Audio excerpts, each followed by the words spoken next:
Well, we're joined with Caleb Watson, a member of the Round Table. Firstly, welcome along to the show. Thank you, Dan. Now, could you tell us a little bit about the Round Table locally? The local Round Table on the Isle of Sheppey, the serial number is 776. They are a great table, especially in Kent. Probably one of the better tables, or well-known tables. Not the biggest in numbers, and they don't raise the most money, but they do make up for it in the fun that they have. Great guys. How many members are there on the Round Table? Round Table nationally, there are 5,164. Sheppey, unfortunately, is only about 14 members now. Gone are the days when we used to have 45. Unfortunately, they're all gone. What is your role within the Round Table? My role on Sheppey, Sheppey Round Table, I had to drop out of doing a role like I've had done in the past, like Donkey Derby. I run a Donkey Derby. I'm an area exec officer for Kent. And what does that role involve? My title is a community service liaison officer. That sounds pretty good. In Kent, it really means the children in need officer. All my time goes into organising children in need. Now, I was setting up this recording equipment. You were talking about it, and it sounds like you really do enjoy what you do at the Round Table. I do, to the point where I think I bother a lot of my colleagues with ideas. I phone them up, and they're like, Christ, it's 11 months away. I started organising the 2011 Children in Need event last year, about 2 hours after the event had taken place. That's how much I like doing what I do.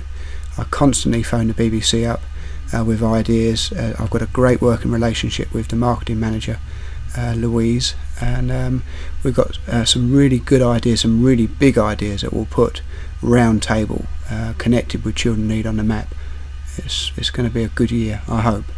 We are talking to Caleb Watson, a member of the Round Table here at the Monday Night Community Show.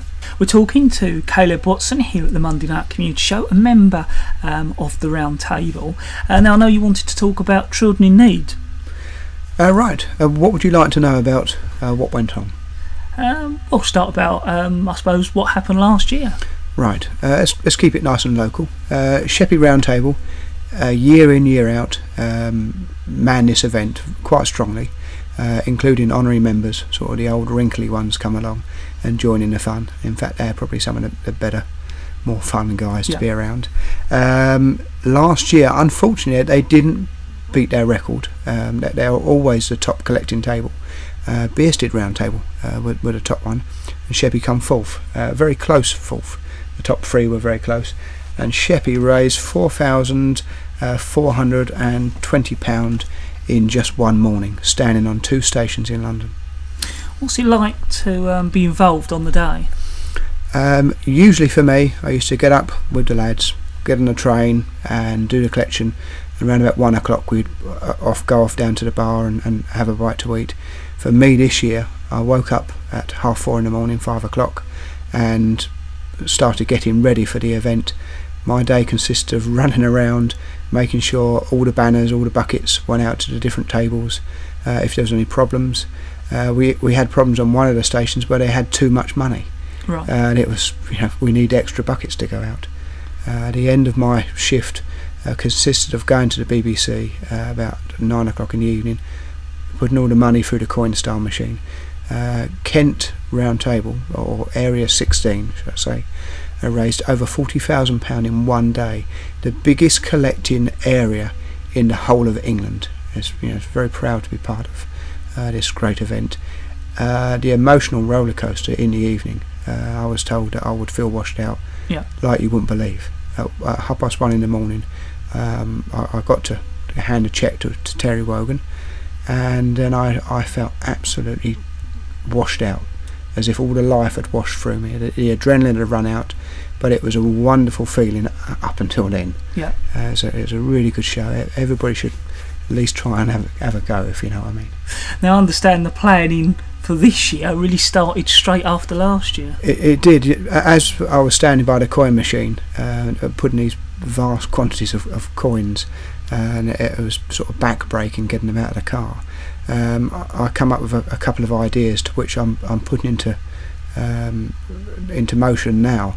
I've been speaking to the BBC regarding this latest idea, to which, if it works out, will raise many hundreds of thousands of pounds. It will change fundraising for Round Table and the BBC forever. I'm a bit out of my depth, to be honest with you. I need a bit of help on this, and Round Table is the organisation where, if you need help, it's there. It's whatever you need to do, wherever you need to go, someone would be there to help you. It's fantastic. Now, I know you can't cover it all, but what are you planning to do this year? The idea for the rest of my year, which is only a couple of months, is to build up the right equipment for whoever takes over this role. I should think I will stay in Area 16 as an exec member, maybe as the same role. I've been offered the opportunity as a promotion, but we will see. And we'll be giving those contact details out towards the end of the interview. We're talking to Caleb Watson, a member of the Round Table here at BRFM on the Monday Night Community Show. We're talking to Caleb Watson, a member of the Round Table. Now, certainly something I've watched grow is the windmill in Sheerness, and I'm sure a lot of our listeners have watched it grow up until its completion recently. But when did it all start?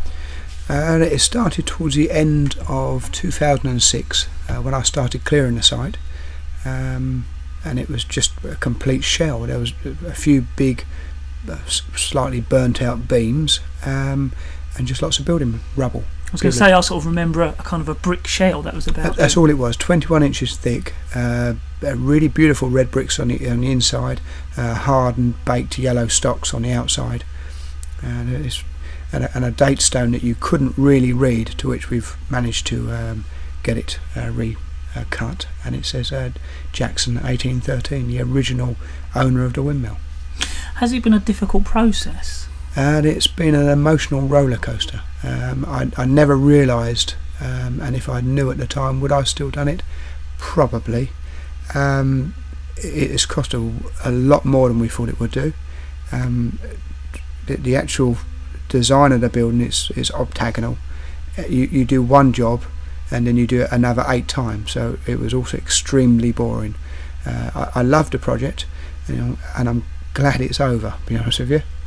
But it's sort of satisfying to now see it finished. What is very satisfying for me is the fact that I stand outside and people are wandering into the new Sharrock's Insurance headquarters, and a lot of the time I'm sort of dressed in my rags and my builder's clothing, and people don't know who I am. And to hear people as they come out say, what a wonderful job, or it looks a beautiful building, is why I did it, what it was worth doing for. So people say it's a sort of historical landmark in Sheerness. It's a windmill shaped building, but if people love it, that's great for me. It's certainly iconic. Yeah, I would like to think so. I've got my name carved on the side, so I'm there for some time. So part of its history? Yes, yeah. No, there's hopefully of other projects I've got lined up as well. Sheppy will hopefully remember me for the positive things I've done. We are talking to Caleb Watson here at BRFM. We're talking to Caleb Watson here at the Monday Night Community Show. Now, it certainly sounds like you're busy. You've been telling us about your role in the Round Table, of course, Children in Need, and the biggest project, the windmill in Sheerness. But you've also been involved in, of course, the BRFM Pavilion, our new home here at BRFM. How's that going? It's almost nearly finished, and it looks wonderful. You guys have got somewhere really, really cool to sort of promote your radio station from. A little bit different from your container, I must admit. It's going to be nice and warm in the summer, but it looks really, really the business.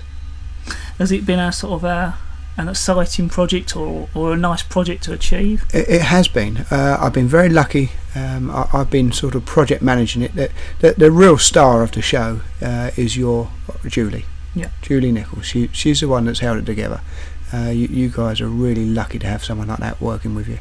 I can't mention all the people that have helped out.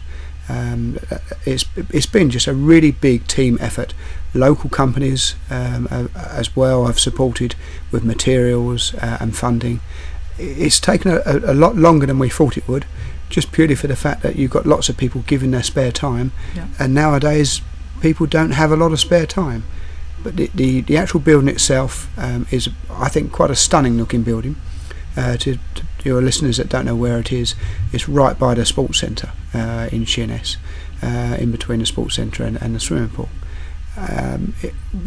Once we get it finished, hopefully by the end of February, come and have a look. It's going to look really cool. I understand the most recent progress is the ceiling. Yeah, we've just finished doing the decorating. The ceiling grids went up actually today. The electrician's in later this week to put all the lights in the ceilings and connect up. I'm going to get back in there and do the skirtings and other little bits and pieces.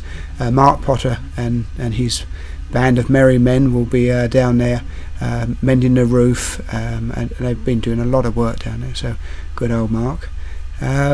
It's all but there. I think there's a floor levelling company is going to be coming in next week.